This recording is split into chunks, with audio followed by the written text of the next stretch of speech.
자, 이제 뭐 지옥의 문으로 들어오시는 거지. 근데 제발 좀 쌤이 첫 시간이어서 약간 좀 잔소리 살짝만 하면 물리 듣다가 물리 내 거 아닌 것 같아. 그래서 화학 갖다가 양적 관계 들으면서 이것도 내 거 아닌 것 같네. 그리고 상충이가 되어서 등급 잘 나오는 친구를 본 적이 없습니다. 좀 사람만 남아있으면 좀 좋겠다 그렇게 좀 싶고요. 생물하고 지구가 공부하는 생충이 지충이 식으로 좀 공부를 하면 절대 점수가 안 나오죠. 왜냐면 물리는 개념이 별로 없거든. A4에 한 장 정도 채우지도 못하겠다. 근데 그 안에 이제 들어있는 녀석들을 우리가 풀어내다 보니까 공부하는 방식을 친구들이 좀 바꾸시길 바라겠고요. 그래서 좀 한번 물리 어떻게 좀 공부해야 되는지 좀 한번 이야기 한번 해봅시다. 참고로 성질이 대단히 욱해가지고 조심해야 되는 물리하는 남자 조성욱이라고 하고요. 막 하다가 막 책상 집어던지는 수도 있으니까 조심해 주시기 바래요. 이것도 몰라 이 자식아 하면서 같이 자유낙하 운동 느껴보자 하면서 우리 같이 그런 일이 벌어지면 안 되겠죠.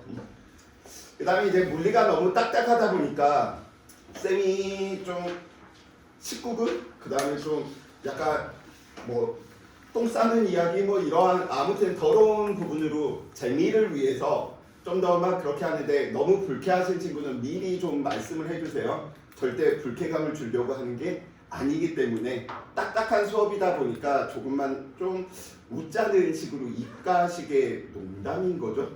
그래서 이과식의 농담 물리를 택한 건 이미 이과니까 그치? 자 그럼 물리 공부하실 때 첫 번째 친구들한테 물리는 철저하게 무슨 과목이다? 암기 과목이다. 그래서 하수와 중수 이상을 살펴보면 푸는 법이 달라. 하수들은 우리의 생충이들 있죠. 열심히 막 외우는 것들 있잖아. 미토콘드리아 다음에 대한 설명이다. 어찌고 저찌고 나는 생충이 해야지 답을 찍을 수 있단 말이야. 근데 물리는 절대 이렇게 푸는 얘들은 다 하수야. 그럼 결국은 무엇을 그림이나 아니면 표나 아니면 그래프를 보고 나 이거 예전에 이런 방법으로 풀었는데 이게 떠오르고 나서 문제에서 조건을 확인해서 풀어야지 풀리지. 이걸 없는 상황에서 나는 천재니까 문제를 읽고 해석해서 풀 수 있어. 타임어택도 안 나고요. 점수도 안 나옵니다. 그렇기 때문에 제발 암기를 하시는데 개념을 암기할 필요성은 없는 거지. 왜? 개념이 별로 없으니까. 그래서 대표적인 예제, 풀이 부분들을 친구들이 꼭 좀 머릿속에 넣어주시기 바랍니다. 그래서 어떻게 보면 외울 게 더 많은 학문이야. 근데 한번 외워지고 나면 편한 거지. 그쵸? 그래서 옆에 친구가 서여가 나 이거 안 풀려 하면서 옆에 친구가 예를 들어서 막 나는 개념을 봐야 되겠어. 그럼 웃어주세요. 너 하수구나. 그거 자기 만족의 공부야. 막말로 F는 MA 모르는 친구가 어디 있어. 근데 다시는 F는 MA 보면서 나는 개념은 잘 아는데 왜 문제가 안 풀리지? 공부 방법이 잘못됐거든요. 그래서 이 공부 방법은 일반 물리까지 다 적용이 됩니다. 그리고 예제를 대표적으로 외워라. 그래서 대학 가셔서 친구들이 일반 물리를 이과에서 공부하실 때도 할리데이에 있는 대표적인 예제 교수님이 그냥 그대로 다 내세요. 이거구나. 이렇게 하시면 돼. 그쵸? 그 다음에 가장 좋은 대학으로 등록했죠. 원래는 서울대 다음에 연대였었는데 그치? 이제 서울대가 나락의 길을 가잖아요. 왜 9번 사시에서 떨어지고 그 위에 붙다가 갑자기 오늘부터 개엄 시작 미안 아닌 것 같아 한 사람이 있죠. 그래서 학교를 깎아먹었기 때문에 이제 당당하게 연대가 가장 좋은 학교다 라고 이렇게 좀 이야기 드리고 싶고요. 얼마나 다행이야. 연대에 그런 사람이 있었으면 진짜 안 갔을 것 같아요. 그쵸? 이렇게 이야기했더니 저희 엄마 아빠 다 서울대인데요 하면서 따지러 온 친구도 있더라고. 그냥 웃자고 하는 소리예요. 절대 따지지 마시고요. 두 번째, 저는 수학을 못해서 물리를 못해요. 포기해요. 거짓말, 비겁한 변명입니다. 그냥 물리 못한다는 거래. 무슨 수학 핑계야? 수학하고 물리의 구조는 전혀 다르다. 오케이? 친구는 혹시 이름이 뭐야? 서연이? 서원이? 서원아, 그럼 마이너스 3하고 플러스 2 중에 누가 더 커요? 아니라는 거지. 그건 수학 따위에서 통용되는 것이고요. 물리에서는 마이너스 3이 더 크죠. 왜? 방향이니까요. 서쪽으로 3m와 동쪽으로 2m 누가 더 커? 서쪽으로 3m. 그래서 수학을 못하기 때문에 난 물리를 못한다. 그건 말도 안 되는 멍멍이 소리죠. 그래서 수학하고는 상관없다. 쌤, 저는 미분 적분을 모르는데요. 미분 적분을 안 쓰려고 우리는 그래프로 이야기를 하는 거죠. 몰라도 되니까요. 자, 세 번째, 제발 그림을 좀 잘 그려주셨으면 좋겠어. 이미지. 어떻게 물체가 운동하는지 그 이미지를 화살표를 이용해서 표현하게 되면 물리 실력들이 훨씬 더 좋아질 거다라고 그렇게 이야기를 하겠고요. 그래서 이 세 개 친구들이 꼭 좀 물리하시기 전에 봐주시면 좋을 것 같네요. 자, 바로 들어갑니다. 만물 물자의 이치리자, 만물의 이치를 공부한다. 만물의 이치를 한다는 거 결국은 신의 마음을 해야 되겠다는 거지. 지금 쌤이 재온이의 위치를 알 수만 있다면 나는 너 컨트롤하는 거하고 똑같은 거잖아. 무슨 일이 어떻게 될지. 그쵸? 그래서 질량을 가지고 있는 입자들의 위치를 찾는 문제이다 보니까 결국은 물리를 공부한다. 누구를 찾겠다? 위치를 찾겠다. 그래서 위치에 기결됩니다. 질량을 가지고 있는 녀석들의 위치를 이야기한다. 그러면 게임 끝인 거예요. 그치? 쌤이 지금 예를 들어서 포크를 들고 지금 서원이한테 막 다가가고 있어. 그치? 나의 위치를 알면 어떻게 방어책을 할지 어떻게 공격할지 다 예상할 수 있는 거죠. 그쵸? 그래서 누구 찾는 거다? 물리는 다 위치 찾는 거다. 그렇기 때문에 이 위치를 찾으려고 친구들이 가장 먼저 했던 게 뭐야? 초등학교 때부터 배우죠. 저요 기준점 저로부터 방향은 어디로 얼마를 가면 학교가 나와요. 이런 소리들 하는 거죠. 이제 그런 거 안 해. 그래서 어떻게 하면 우리는 위치를 이야기를 할까? 거리 하나만으로는 불안전하다 보니까 위치 찾는 게 불안전하다 보니까 누구에 대한 내용? 그러면 위치 변화량, 변한 위치, 변이를 들어서 그러면 물체의 위치를 이야기를 하자. 그래서 이 두 개의 정보로 물체의 위치를 우리는 살펴본다. 자, 그러다 보니까 우리는 빠르기를 가지고 있는 녀석들의 위치 찾아내기 위해서 살펴보는 방법이 있는 거죠. 무엇에 대한 개념? 속력에 대한 개념, 속도에 대한 개념. 그래서 속력, 속도를 이용해서 물체의 위치를 아는 거하고 무엇이다? 똑같다. 그래서 속력, 속도를 알면 위치를 할 수 있으니까 속도를 구해라. 이런 문제들이 있구나 라는 사실인 거죠. 자, 그 다음 나도 움직이고 니도 움직이고 내가 바라본 너의 위치는 어떻게 되지? 둘 다 움직이니까 머리가 아프네. 그래서 우리는 이런 부분들을 해결하기 위해서 어떻게? 상대 속도라고 이야기하는 부분들 공부하죠. 그래서 이 상대 속도 부분들은 거의 문제 푸는 방법들이 쌤이 정형화 시켜 드릴 테니까 이런 문제들은 상대 속도에 관련된 문제구나 파악하셨으면 그림을 보자마자 얘는 상대 속도 가지고 놀아야 되는 문제인데 읽기 전에 그림을 보고 친구들이 판별이 들어가 주셔야 되는 거죠. 자, 세 번째. 그래서 우리는 빠르기를 가지고 있는 녀석들의 위치를 이야기하고 나서 그 다음 살펴본 게 무엇이죠? 빠르기, 변화를 가지고 있는 녀석들의 위치를 찾아보겠다. 그래서 공부하는 내용이 누굽니까? 가속도죠. 그래서 가속도인데 이 가속도는 너무 커. 너무 어려워. 너무 복잡해. 그래서 줄여주죠. 야, 가속도가 일정한 등가속도 운동만 살펴봐 라고 이야기를 하게 되는 거죠. 그래서 등가속도를 이용해서 결국 우리는 속력 속도를 알아내서 거리 변이를 이용해서 물체의 위치를 찾는 것이구나. 그래서 문제에서 가속도를 구하라네. 그러면 이런 식으로 물체의 위치 찾으라는 소리하고 똑같은 것이구나. 물어보는 게 딱 사이즈가 기억번 넣으면 니은번 넣겠고 이런 식으로 만들어진다라는 거죠. 자, 빠르기 변화를 가지고 있는 녀석들의 위치를 다 찾아내고 나다 보니까 빠르기 변화는 왜 생기지? 의문점들이 궁금하죠. 그래서 그 원인에 대해서 이야기를 하다 보니까 자, 뭐 잠깐 퀴즈를 내볼게. 맞춰보세요. 주식으로 몇 천억을 날려먹었고요. 영국 사람이고요. 평생 결혼을 한 번을 못 해봤고요. 미분 적분의 창시자이며 아틱스 광학을 만들어냈고요. 프린키피아라고 하는 고전역학의 아버지랍니다. 이 사람의 이름은 평생 결혼을 못한 이 사람의 이름은 누구냐고요? 지금 이거 이렇게 보면 감사합니다. 와 사랑해요. 와 감사합니다. 이 자식들 왜 너네 대답도 저희한테 이미 처음에 물어보셨잖아요. 자 그래서 누구 빠르기 변화의 원인이 되는 누구에 대해서 힘에 대해서 이야기를 하다 보니까 이 힘을 깔끔하게 정리를 해놨지. 그래서 뉴턴의 우리는 운동 법칙들. 근데 뉴턴의 운동 법칙 아마 통합과 1학기 때 했을 때 관성의 법칙, 가속도의 법칙, 작반의 법칙 다 했잖아. 근데 또 문제는 안 풀려. 왜? 문제 구조가 두 구조죠. 왜냐면 1법칙과 3법칙의 결합에 대한 형태로 나오는 것과 누구 2법칙과 3법칙에 대한 결합으로 나오는 내용인 거죠.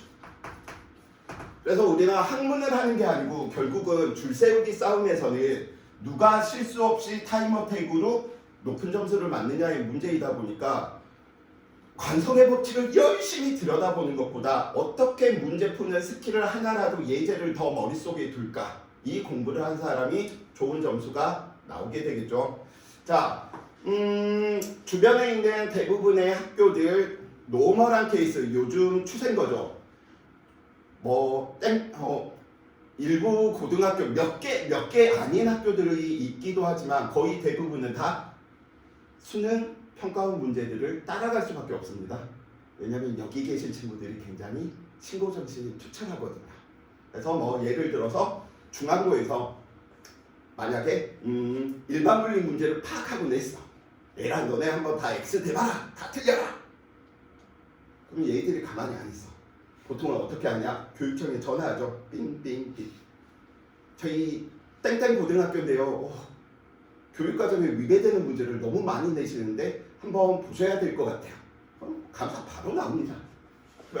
누가 이런 문제 냈고 누가 이거 결제했고 막 하면 학교가 소란스러워지기 때문에 처음부터 그런 걸 방지하기 위해서 교육과정 위배가 안 되는 수능 평가원 문제를 달달달 반복하는 게 가장 좀 노멀합니다.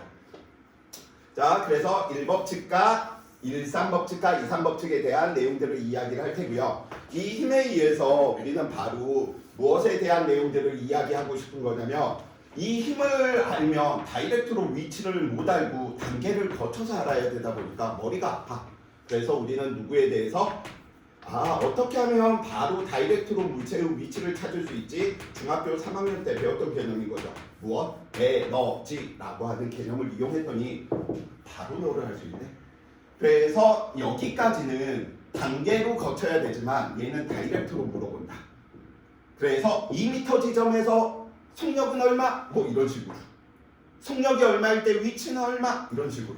근데 얘에 대한 특징들은 몇 초일 때 빠르기는 얼마니, 몇 초 지났을 때 변이는 얼마니, 이런 식으로 크게 물어보는 형태인 거죠.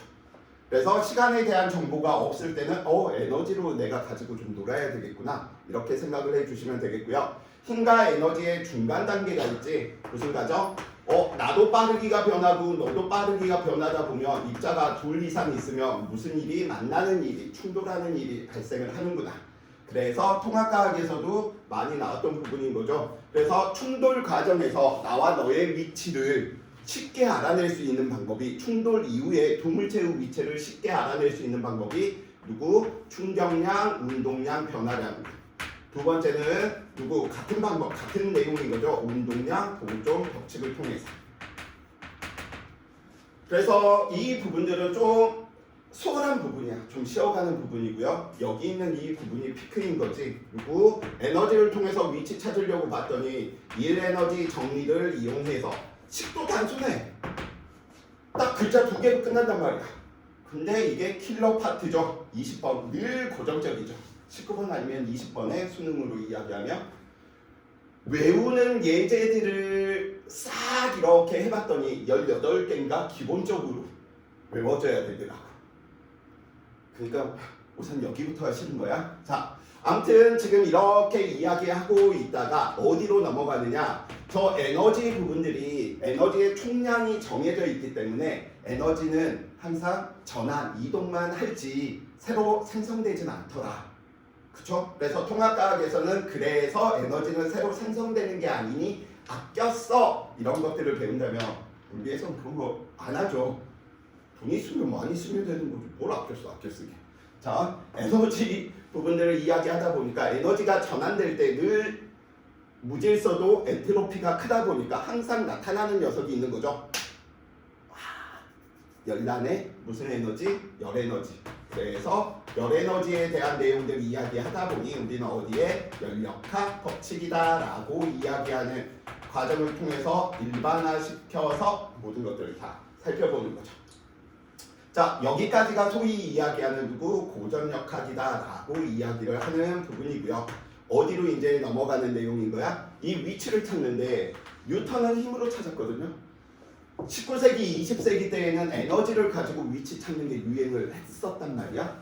그런데 이제 위치 찾는 방법을 전혀 또라이 녀석이 나타나서 헛소리를 하게 되는 거죠. 누구지? 이 새끼, 이놈이 굉장히 결혼을 못하다 보니까 한 번도 못하다 보니까 이 뒤에 있는 녀석은 내가 물리를 공부했는데 평생 결혼을 못하면 안 되지 하면서 이혼과 결혼을 반복하던 사람이었었고요. 저희 같은 황인종을 보고 이런 게으르고 냄새나는 것들이라고 이야기를 했었고요. 이 사람의 이름은 누구입니까? 일석이조죠. 그래서 일석. 독일어로 일, 아인, 서, 슈타인, 돌이라는 뜻인 거죠. 그래서 아인슈타인. 그래서 개또라이가 나타납니다. 물리 역사상. 그래서 이 부분들을 이야기를 하다 보니까 진행하는 방식을 바꿔버린 거예요. 다음과 같이 이야기한 거죠. 뉴턴의 입장에서 이 녀석이 만유인력 힘을 받아서 가속도가 얼마이기 때문에 얘는 몇 초 후에 어느 지점에서 얼마의 속도를 가질 거야 라고 설명을 했으면 말도 안 되는 소리 하고 있어. 만유인력 봤어? 그런 거 증명할 수 있어? 하면서 뭐 하는 거야? 얘는 시공간을 따라서 변형된 시공간을 따라서 뭐 한 거야? 물체가 그냥 이동한 거야. 그래서 앞에 있는 개념은 무슨 개념이냐면 뉴턴식의 물리를 배웠으면 두 가지 연애 방법이 있습니다. 프로포즈의 방법인 거지. 당신의 만유인력 때문에 인력 때문에 내가 이끌려서 여기까지 올 수밖에 없었다라고 이야기하는 케이스와 다른 하나는 개또라이의 미친놈인 거지. 모든 시공간이 다 너를 향해 열려 있어서 왔어 라고 이야기하는 녀석인 거지. 그러니까 관점 자체가 달라버린 거야. 너 왜 나 따라다녀? 진짜 지겨워 죽겠네. 쌤 참고로 대학 때 이렇게 대시했다가 싸다고 맞은 적이 있습니다. 모래 XX가 하면서 진짜 그래서 깜짝 놀랐어. 물론 항상 그러고 다녔지만 다 빤 맞은 건 아니고요. 와 오빠는 뭔가 무식한 것 같아. 뭐 좋아하는 사람도 있겠지만 싫어하는 사람도 있고요. 참고로 여기 앉아 계시는 분들이 만약에 그런 남자들을 본다. 꺼져 이 새끼야. 바로 이야기해 주세요. 정상이 아닐 확률이 굉장히 크다. 자, 그래서 이 녀석이 이야기하는 게 두 가지 관점인 거죠. 특수 상대론이다라고 이야기하는 말도 안 되는 소리 짓거리는 거죠. 시간이 느리게 간다는 둥, 길이가 수축된다는 둥, 우리는 평생 가도 못 느껴. 그러니까 얘는 이해하려고 들면 안 돼. 어떻게? 저런 게 있구나. 그러니까 갑자기 나타나서 쌤이 서원이한테 너 왜 나 따라다니고 그래? 나 결혼했단 말이야. 안 돼. 이러면 화를 내면 싸웁니다. 그러니까 어떻게 하면 되는 거다? 대응을 하지 말자. 그런가 보다. 또라이가 있나 보다. 이런 식으로 그냥 치는 거예요. 그래서 얘는 이해하려고 들면 많이. 그래서 얘는 그냥 한 번에 완성이 되는 거야. 왜냐하면 풀이법들도 정형화되어 있기 때문에. 그래서 이걸 이해하려고 드는 순간 오히려 시간 낭비. 왜냐하면 우리가 학문 공부하는 게 아니니까. 만약에 이걸 이해했다? 거짓말이지. 너네가 지금 화학을 공부하고 있으면 아마 양적 관계 지금 열심히 뭐 몰당 어찌고 아보가드로의 수 어찌고 부피 어찌고 뭐 이런 것들 하겠죠. 아보가드로의 수를 배웠다고 갑자기 아침에 세수를 할 때 어머 물분자의 수가 아보가드로의 수만큼 있으면서 내 피부를 적시는구나 그걸 느끼는 거하고 똑같은 거야. 그냥 받아들이는 거예요. 이해하는 게 아니야. 자 그렇기 때문에 얘는 짧게 금방 완성이 되는 거고 이 결과로 이야기하는 게 질량과 에너지가 어떻게 등가다라고 이야기하는 걸로 우리의 물리원의 역학 부분인데 이게 60에서 대략적으로 70% 차지하고 있는 거죠. 다야. 그래서 쌤은 내 강의에 대한 특징은 난 내신만 해서 끝낸다라고 하는 친구들이 너무 안타까운 거야. 어차피 학교에서 내는 참고하는 연습시키는 게 가장 좋은 게 수능 문제거든. 그럼 내신 때 연습했으면 수능으로 가야지. 그치? 무슨 생충이들이 16만 이러는데 물리 7만 이게 말이 되는 세상이야? 이 윤땡땡 같은 아니야 정치적인 발언은 좋지 않으니 자 아무튼 자 그래서 우리는 지금 여기에 엮어서 이야기하는 게 지금 테마 1이다 운동의 표현이다 라고 이야기를 할 테고요. 테마 2로 엮어서 이야기하는 게 힘에 관련된 내용들 이야기할 것이고요. 테마 3으로 이야기되는 게 여기 있는 거죠. 테마 4로 이야기하는 게 얘로 돼 있는데 얘는 시간도 많이 걸리고 진짜 해도 끝이 없어. 문제를 파도 계속 나와 문제가. 자, 그 다음에 이게 쌤하고 이야기할 때 지금 테마 5로 돼 있고요. 얘는 쉬워서 다루지 않습니다. 내신 때 바로 들어가면 되는 부분이니까요. 그러면 지금 대략적으로 살펴보면 수능 20문제 중에 여기서 한 문제, 여기에서 한 문제, 여기에서 한 문제, 여기에서 한 문제, 여기에서 한 문제, 여기에서 한 문제, 그 다음에 여기에서 한 문제, 여기에서 한 문제, 여기에서 한 문제. 총 9개가 될 거야. 하나, 둘, 셋, 넷, 다섯, 일곱, 여덟, 아홉. 근데 친구들은 다른 쉬운 파트들도 있는데 세 강의 쉬는데 나 이러다가 혼날 수도 있으니까 조심해. 자, 막 이 위에 막 이렇게 쓰고 싶거든. 원래 친구들이 이런 막 이렇게 위에 적는데 나 했다가 뭐 죽을 것 같아. 진짜 선생님한테 맞으면 어떡해. 아플 것 같아. 자, 아무튼 테마 1은 뭐 아니면 도야. 진짜 쉽게도 나오지만 진짜 어려운 건 정말 킬러 오브 킬러급으로도 나와. 그럼 친구들은 뭐에 대해서 스트레스 받냐면 이거는 그래 당연한 거고 이거 안 풀리는 것 때문에 스트레스 받아서 또 올해도 예상 한번 해볼까? 1주차 수업 듣고 나면 한 4분의 1이 짜자작 사라져요. 이럴 때. 그 다음에 이쯤 되면 거의 3분의 1만 남아있지. 어느 학원이나 다 마찬가지야. 그리고 너네는 다 어디 가 있니? 그러면 막 생물은 할만하다 재밌다 하면서 막 생물하고 있으면서 그래서 등급은 잘 맞았냐? 아니요 4등급이요 뭐 이런. 야 물리는 3등급 맞았다며 물리가 더 낫네요. 그러게요. 물리는 1시간 공부하고 3등급인데 생물은 10시간 공부했는데도 4등급이래. 너무 비효율적으로 노는 것 같아. 나 이해할 수가 없어. 아무튼 물론 의치대 때문에 그런 건 이해는 하겠지만 그래서 이런 거에 감탄을 하세요. 나 지금 절반 풀었어. 왜냐면 특히나 내신은 두 축이 다 나온단 말이야. 한 문제가 아니야 내신은. 쉬운 것만 다 맞아도 절반을 맞춘 거잖아. 그럼 이미 배우고 난 친구들은 이미 이때 버린 친구들이 이미 밑에 깔려 있는 거죠. 그리고 나서 요구해. 날 밟고 높은 등급을 맞으렴. 난 물리 포기했단다. 그럼 밟아주면 되지. 그렇죠? 그래서 오히려 극상이 되기는 어렵지만 오히려 2, 3을 찾기에는 오히려 더 편해.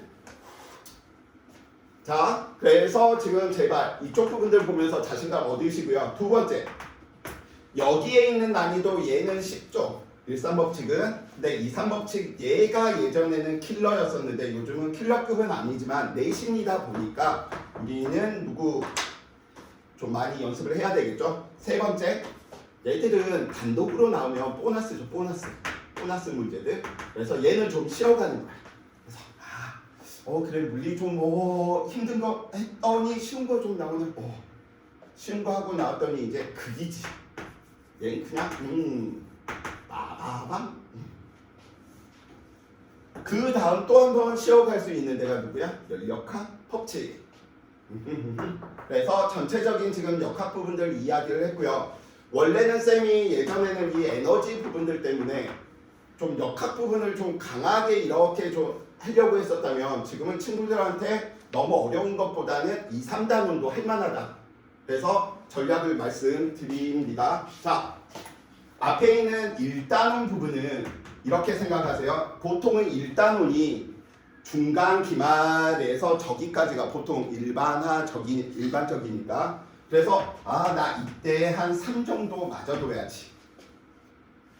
3만 맞아두더라도 쌤 저는 처음부터 겨울방학 때 물리 시작해놓고 저 1 맞을 거예요. 이거는 진짜 너무 형평성이 위배돼.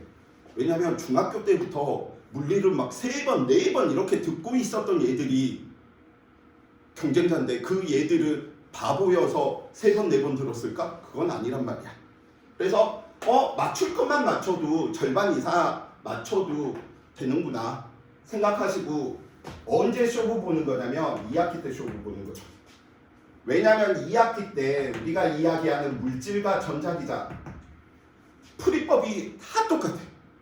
어디에서 수업을 듣건 풀이법이 딱 하나로 정해져 있어. 나오는 것도 정해져 있어. 그래서 이때는 어떻게 산충이 지충이들처럼 공부하셔도 돼. 그거 그냥 산수 연습만 하면 되니까. 그건 3단원도 마찬가지입니다. 그래서 공부 잘하는 친구들이 물리 잘하는 친구들이 이 단원 너무 싫어해. 본인들은 깐죽대다 틀리는데 열심히 한 친구들은 여기에서 점수 다 나오거든. 그래서 이때 뭐 하는 거야? 1 들어가는 거야. 그래서 둘이 합산 들어가서 이 이상의 전략들을 보통은 쌤이 이야기를 하죠. 그래서 이때는 오히려 1 맞기가 진짜 수월해. 사람만 남아있으면 돼. 이렇게 이야기를 해도 어려운데요. 사람만 남아있어봐. 정말. 자, 그래서 지금 이 내용인데 오늘 이 내용들 이야기 이제 한 번씩 해봅시다. 자, 그래서 지금 페이지 우리 배워야 될 내용들 이야기 해놨고요. 여기 안 나와.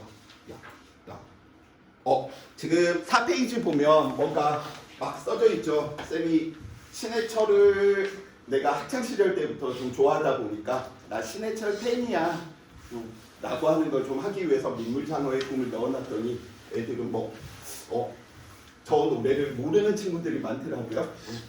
그래서 나중에 좀 스트레스 받을 때 한번 민물장어의 꿈, 꼭 신해철 무슨 음반 판매 영업사원 같은데 그냥 한번 들어보세요. 자, 그래서 쓰잘데기 없는 소리고요. 자, 운동의 표현에서 우리가 이야기해야 될 부분들이 누구? 거리 변이, 속력속도, 가속도, 그래프 분석, 1차원 운동, 상대 속도인데 여기죠. 4, 5가 오늘의 주된 포인트다 라고 이렇게 좀 이야기해 주시면 되겠습니다. 자, 계속해서 앞에 있는 내용부터 살펴보도록 할게요. 저 부분에서 크게 어려운 부분들은 없을 테니까 옆에 있는 거 그냥 참고하시면서 친구들 정리하시고요. 자, 다음과 같이 우리는 누구? 거리다라고 이야기하는 이 녀석들, 변이다라고 이야기하는 이 녀석들 그냥 한 번씩만 읽어봐 주시면 돼요. 생물 공부하듯이 지구가 공부하듯이 막 여기다가 색깔 입혀서 물체가 실제 이동한 거리 색깔처럼 막 읽으세요. 자, 그러다 보니까 우리는 거리다라고 이야기하는 거 물체가 실제 운동한 길이고요. 변이다, 위치 변화량이다 라고 이야기하는 이 부분이 누구야? 출발점에서 도착점까지의 직선거리구나. 도착점까지의 직선거리. 그럼 왜 이렇게 정의를 해둘까라고 살펴보니까 이 직선이다 라고 이야기하는 거 방향이 딱 두 방향밖에 없지.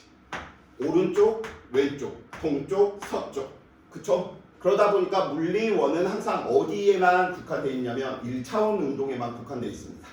통과해서 배운 것처럼 포물선 운동 이런 거 물리 2에서 하는 거지. 물리원에서 그 어려운 거 안 해. 포물선 운동. 1차원만 한다. 자, 그렇기 때문에 우리는 무슨 방향?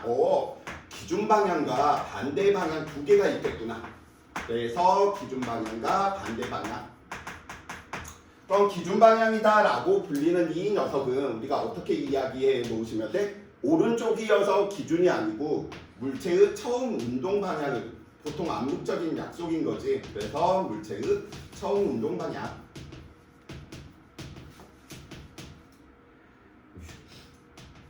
그래 나도 감사해. 내려.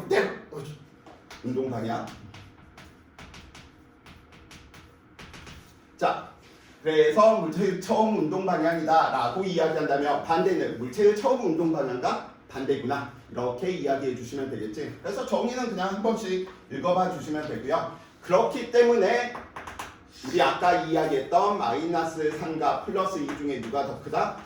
기준 반대 방향이니까 물리에서 플러스 마이너스는 방향 이야기고 크기만 보면 네가 더 크구나. 이런 논리가 가능하다라는 거죠. 자, 그래서 하도 내가 오빠 운동으로 막 이 짓거리를 많이 했더니 애들이 너무 많이 그걸 따라해가지고 안 되겠어. 그래서 이제 헛소리 안 하고 바로 들어갈게요. 자, 그래서 다음과 같은 이미지에서 우리는 살펴보다 보니까 오빠 운동밖에 없네.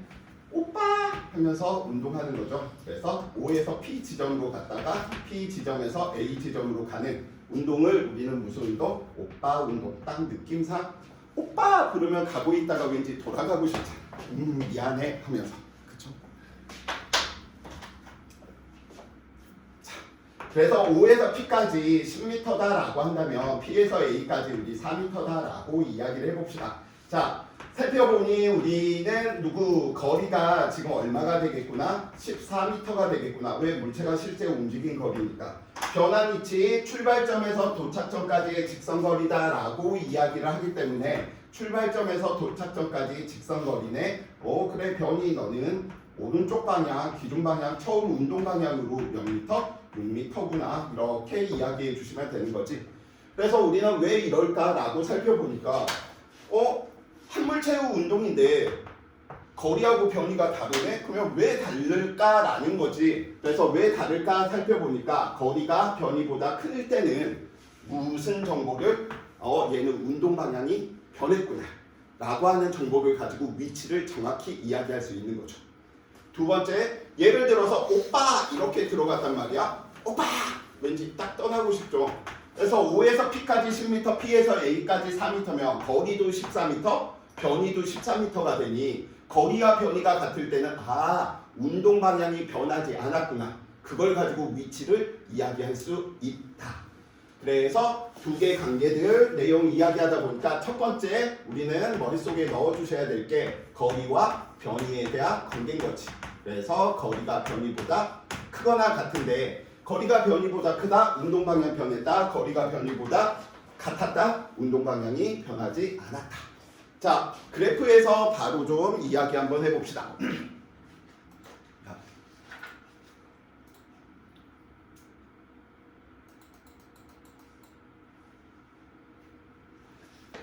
자, 그래프에서 다음과 같이 이야기하다 보니까 첫 번째 그래프 이야기한다라는 건 수학적인 표현 빼겠다는 소린 거지. 그래서 그래프 활용하는 부분들 잘 살펴주시기 바라고요. 자, 첫 번째는 거리 시간 그래프고요. 두 번째는 위치 시간 그래프랍니다. 어떠한 차이가 있을까? 실제 움직인 거리고 얘는 위치를 이야기하겠다라는 것이기 때문에 그러면 거리 시간 그래프에서 운동 방향이 변했는지 변하지 않았는지 알 수 있는 까닭성이 없어.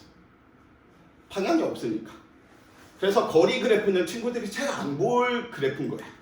하지만 위치 시간 그래프에서는 운동 방향이 변했는지 변하지 않았는지를 뭐 할 수 있다? 구분할 수 있다.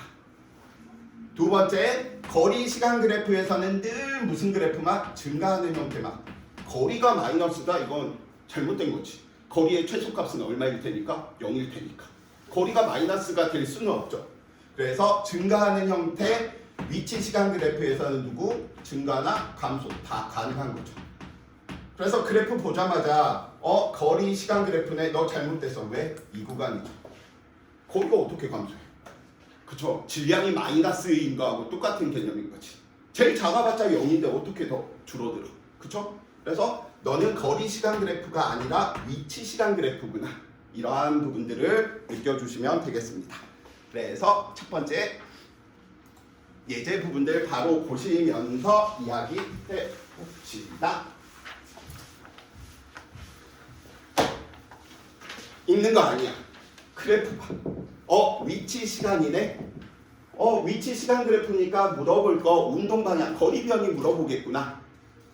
뭐 뒤로 넘어가면 속력 속도 뭐 다 물어보겠지만, 자, 그러면 첫 번째 의외로 많아. 얘는 이 경로를 따라서 물체가 운동했어. 이런 말도 안 되는 소리 하지 마. 얘는 시간에 따른 위치를 나타낸 거고 물리원은 항상 몇 차원? 1차원. 그래서 쉬운 것부터 이미지를 하나씩 구현해 버리세요. 그러면 0에서 6초까지 이 녀석은 운동 방향이 변하지 않고 0에서 10m까지 갔네. 그 다음 살펴보니까 6에서 10초 동안 이 녀석은 반대 방향으로 갔구나. 몇 미터를? 6미터를. 그렇기 때문에 이동 거리는 16m가 될 테고요. 변한 위치, 10초 동안 변한 위치는 얼마가 되겠구나? 오른쪽 처음 운동 방향으로 4m가 되겠구나. 그래서 나중에 빗변에 대한 운동들도 이런 식으로 화살표로 이미지화 작업들을 좀 시켜주시면 편안하게 이야기해 줄 수 있을 거야. 자, 0에서 6초까지 변이의 크기, 이동거리의 크기, 운동방향 안 변했으니까 같겠죠. 니은번 0에서 10초까지 이동거리는 16m가 되겠지. 그래서 니은번 틀렸고요. 0에서 10초까지 운동방향은 6초일 때 변했지. 어느 쪽으로? 왼쪽으로. 그래서 정답은 기억과. 자, 두 번째 속력 속도 들어갑니다. 속력 속도부터는 다 몇 가지 단계? 세 가지 단계로서 이야기를 해 주셔야 되겠고요. 그 세 가지 단계 살펴보다 보니 첫 번째 무슨 개념? 정의를 알아야 되겠죠. 그 다음 누구? 정의가 너무 말로 주절주절 싫단 말이야. 그래서 심플하게 표현하는 관계식에 대한 내용. 그 다음 무엇에 대한 내용? 관계 그래프에 대한 내용들.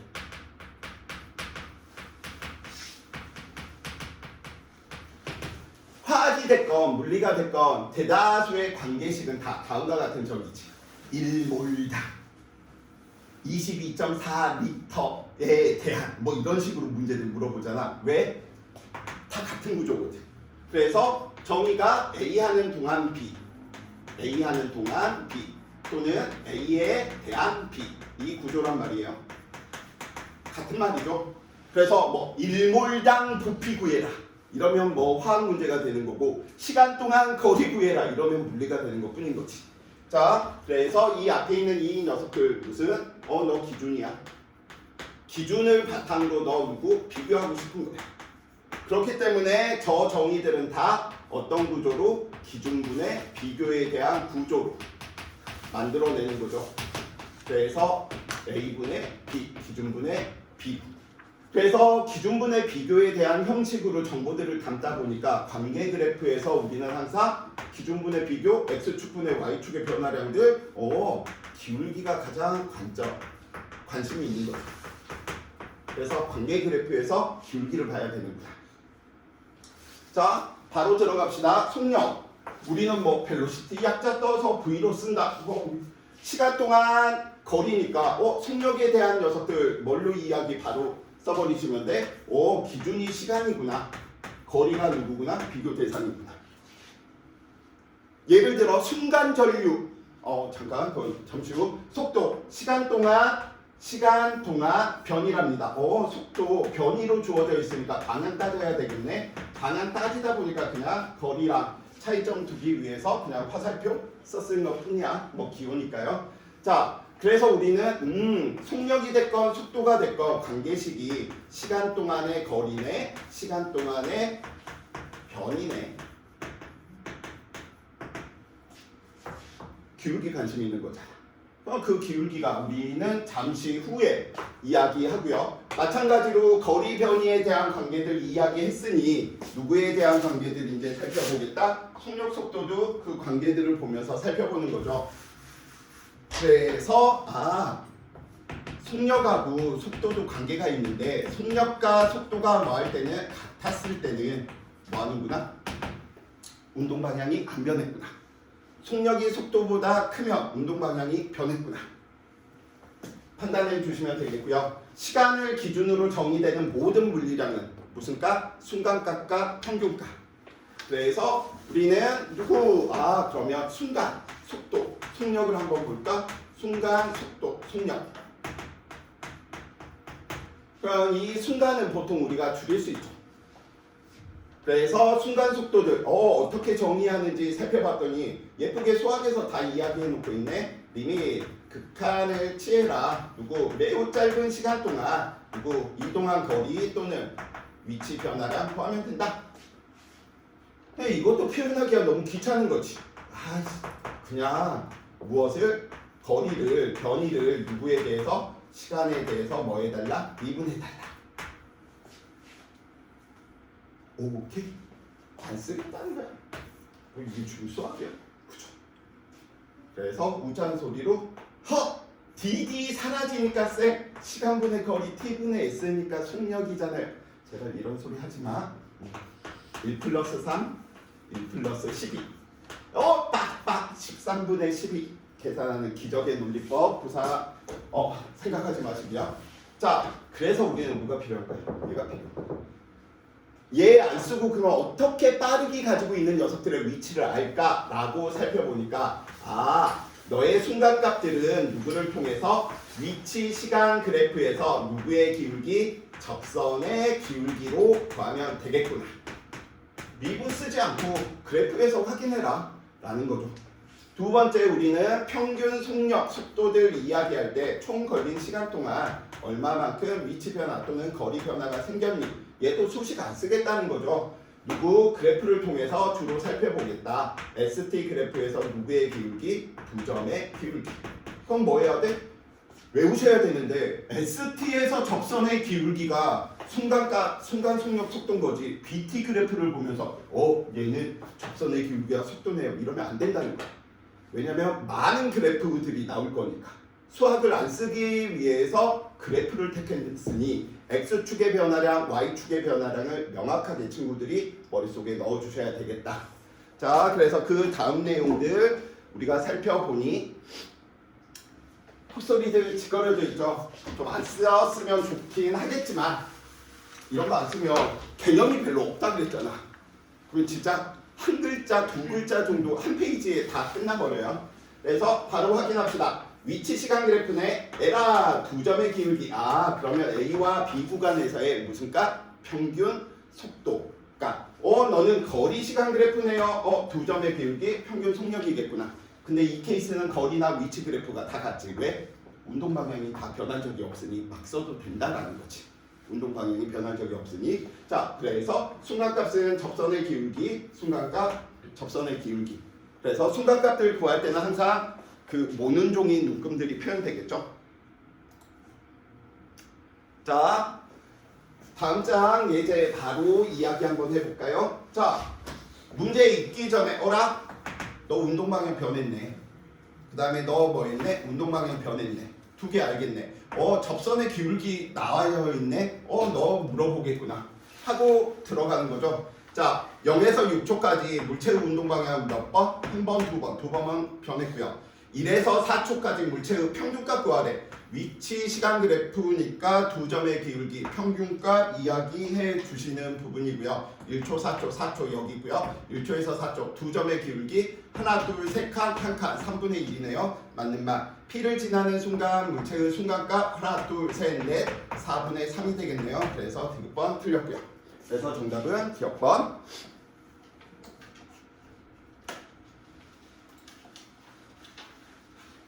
자, 가속도 역시도 여기에 걸려져 있는 문제인 거지. 왜? 시간 동안의 속도 변화량이다 보니까 같은 정의들을 다 공유한답니다. 같은 정의들을 공유하다 보니 가속도 우리는 A라고 이야기를 하고요. 시간 동안의 속도 변화량이랍니다. 근데 조심해 주셔야 될 부분들이 이제 발생을 하죠. 왜냐하면 방향을 따져주라는 소린 거지. 크기만 보면 안 된다. 그래서 변화량의 값은 늘 나중에서 처음 값이니까 나중 속도를 V라고 한다면 처음 속도를 V0라고 한다면 나중 속도에서 처음 속도를 무엇? 땡값이구나. 이렇게 이야기를 해주시면 될 테고요. 어라? 관계식을 배웠으니까 당연히 관계 그래프 기울기 살펴봐야 되겠지. 뭐에 대한 내용이야? BT 그래프에서 접선의 기울기가 되면 무슨 값? 순간 가속도가 되겠지. BT 그래프에서 두 점의 기울기가 무엇을 의미해? 평균 가속도를 의미하겠지. 근데 아까 마인드맵 그릴 때 처음부터 이야기했습니다. 등가속도니까 두 점의 기울기와 접선의 기울기와 늘 같은 무슨 운동? 등 가속도가 되겠죠. 오케이.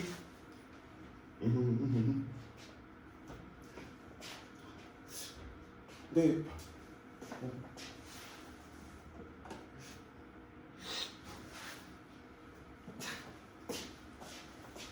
좀만 더 하고 새로운 내용도 있을 거야. 앞에 내용이랑 다 똑같이 뭐. 자, 등가속도 운동들 이야기하다 보니까 우리 5개념 있는 부분들 좀 정리해놓고 넘어갑시다. 그래서 항상 무슨 표현들을 이야기하냐면 어떨 때는 운동 방향 이렇게 물어봐. 어떨 때는 너 속도의 방향 이렇게 물어보거든요.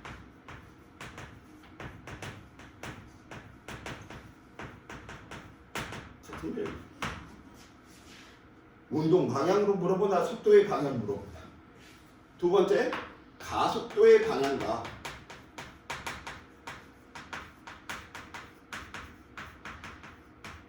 힘의 방향은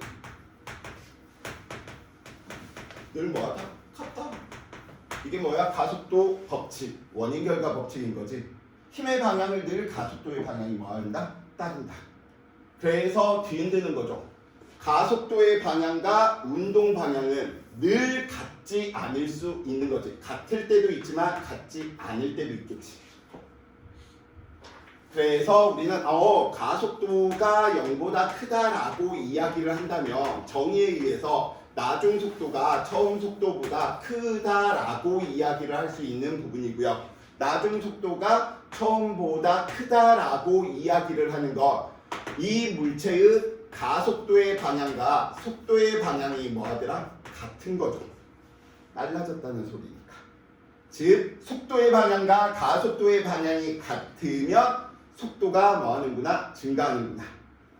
두 번째, 가속도가 0보다 작다라고 의미하는 것, 나중 속도가 처음 속도보다 작아진 것이.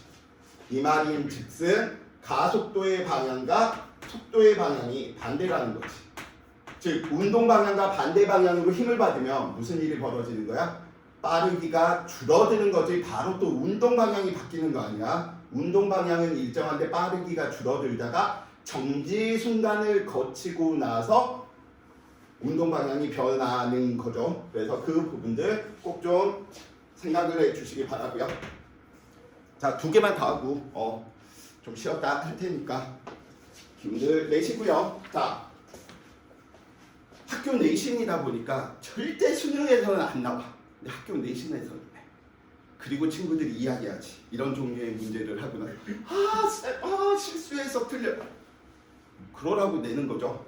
그래서 문제만 보더라도 얘가 내신형인지 얘가 수능형인지를 알아. 왜냐면 수능 평가원 문제들은 다 가속도의 크기를 구하시오, 힘의 크기를 구하시오 이런 식으로 내거든. 방향 안 물어봐. 근데 가속도를 구하라고 했는데 크기만 구하면 당연히 틀리겠지. 그래서 막 저희 학교 쌤은 막 꼬로매요.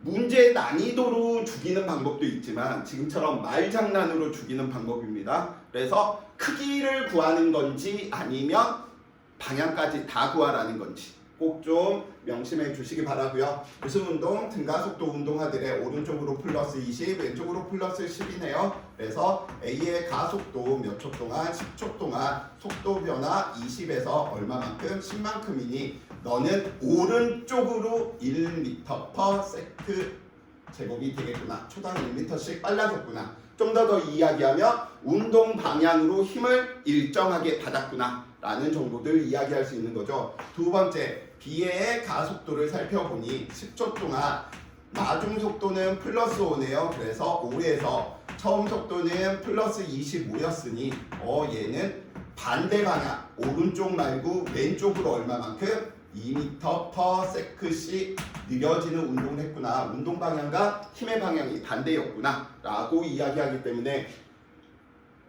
부호 써야 될지 안 써야 될지 꼭 좀 확인해 주시기 바래. 정말 물리 하시는 또라이 분들이 많기 때문에 쌤 그냥 일로 써면 맞췄다고 해주는 쌤도 있지만 너 플러스 방향 안 썼잖아 하면서 틀리는 케이스도 있으니까 꼭 좀 유의해 주시고요. 자, 저 부분들 3개 한번 이야기 한번 해봅시다. 작용하는 힘이 오로지 중력밖에 없어. 그래서 첫 번째, 우리는 중력 때문에 생기는 가속도. 왜 온리만 하면 쌤은 아시아의 별 보아가 맨날 생각나네. 온리원이라고 하는 노래를 가사가 잘 기억이 안 나네. 멀어져 가는 나의 뒷모습에 나나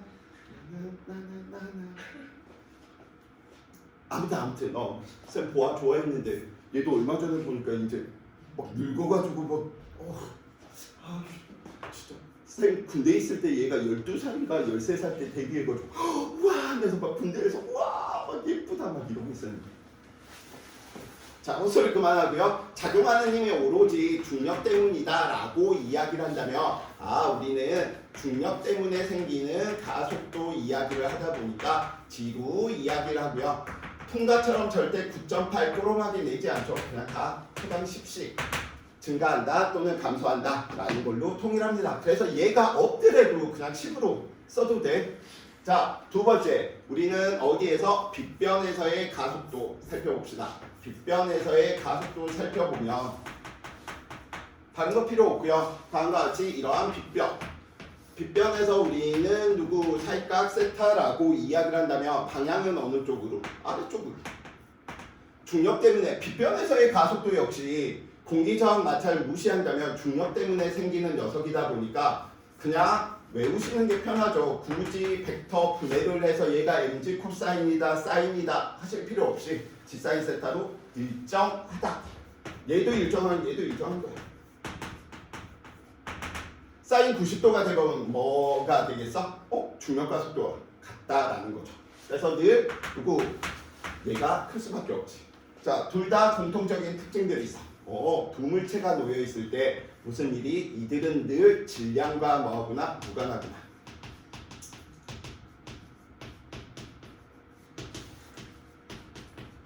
그래서 이 뒤에서 상대 속도들 부분들 친구들이 분석하실 때 빗변에 놓여 있는데 두 물체야.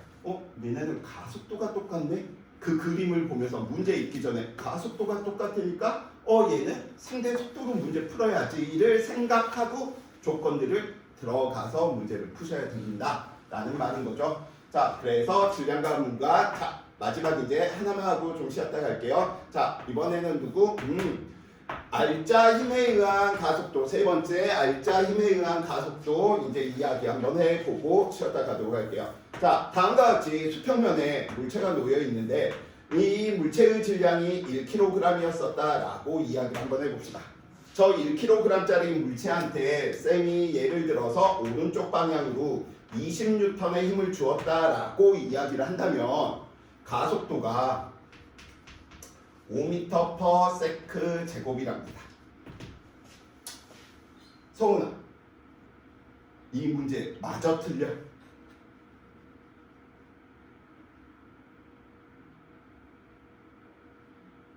쌤하고 수업을 하면 이 정답을 할 수 있도록 만들어 드립니다. 마저 틀려. 틀려요. 라고 이야기하면 안 돼. 이렇게 문제 되면 진짜 절반 정도는 나한테 와서 따지요. 쌤 문제 잘못됐잖아요. 저 바본지 알아요? 진짜 날 몰려보고 가속도는 질량분의 힘과 가속도의 법칙에 의해서 질량이 1이고 2 10이니까 얘 20 돼야 되는데 문제가 잘못됐잖아요. 이건 뭐야? 이게 생충이들 공부하는 방식이란 말이야. 지충이들 공부하는 방식이란 말이야. 과학인 척하는 얘들의 공부 방식을 따르면 안 돼. 최소 화학 정도는 돼야지 과학이라고 불리는 거죠. 알았어. 이제 안 깎게요. 생물 얼마나 좋은 학문이야. 그쵸? 지구과학도 그렇고요. 지구과학 얼마나 편해. 판때기 몇 개 외우면서 플룸 구조만 약간 엎으면 지구과학 원대겠네. 장난이고요. 자, 왜 이런 부분들을 이야기하냐면 아까 쌤이 신의 마음을 읽는 학문이다라고 이야기했잖아. 눈에 바로 이들 값을 주는 멍청한 짓을 하질 않아. 숨겨놔 버리는 거야. 무엇을 숨겨놨냐라고 살펴보니까 얘는 원인 결과에 의해 이 가속도를 보고 우리가 역으로 유추해야 된다는 소리인 거야. 가속도가 이 물체는 초당 50칸을 미터 퍼 세크씩 빨라지는 녀석이니까 얘는 오른쪽 방향으로 알짜힘이 얼마네? 5N이네? 그러다 보니 우리는 알아낼 수 있는 거지. 문제에서는 주어지지 않았지만 얘랑 방향은 반대이고요. 반대 방향으로 얼마? 15N의 힘을 숨겨버린 거구나. 이 힘이 마찰력이 됐건 전기력이 됐건 자기력이 됐건 그게 알게 뭐야. 이런 식으로 뭐 한 거야? 얘를 숨겨둔 부분들을 친구들이 찾아서 해석을 해야 되는 부분인 거지. 그래서 개념을 외우는 게 아무런 필요가 없다니까. 여기다 대입해서 끝나는 부분들은 절대 그런 문제들 나오기가 힘들지. 왜냐면 그거는 그냥 안 내는 것만 못하니까요. 그래서 알짜 힘에 의한 가속도 이야기를 한다. 다른 표현 없이 가속도 이야기를 한다. 그럼 다 뭐야? 알짜 힘에 의한 가속도구나. 그걸 유추를 해줘야 돼. 한 개가 진짜 한 개가 작용하는 건지 두세 개가 작용하는 건지. 근데 보통 이렇게 있으면 이거 생각 안 하고 얘 한 개네 해가지고 잘못된 풀이에 접근하는 친구들이 굉장히 많습니다. 그래서 알짜 힘에 의한 가속도다. 언제? 아무런 표현 없으면. 그래서 한번 들여다봐라. 몇 개의 힘이 작용하는지 진짜 한 개인지 아니면 두세 개일지. 자, 지금 몇 페이지까지 파트 3까지 이야기했고요. 그래프의 분석 부분들 아마 여름방학 때 배웠던 버전에 업을 시켜드릴게요. 그래서 그 부분들 같이 보시면서 진행하도록 하겠습니다.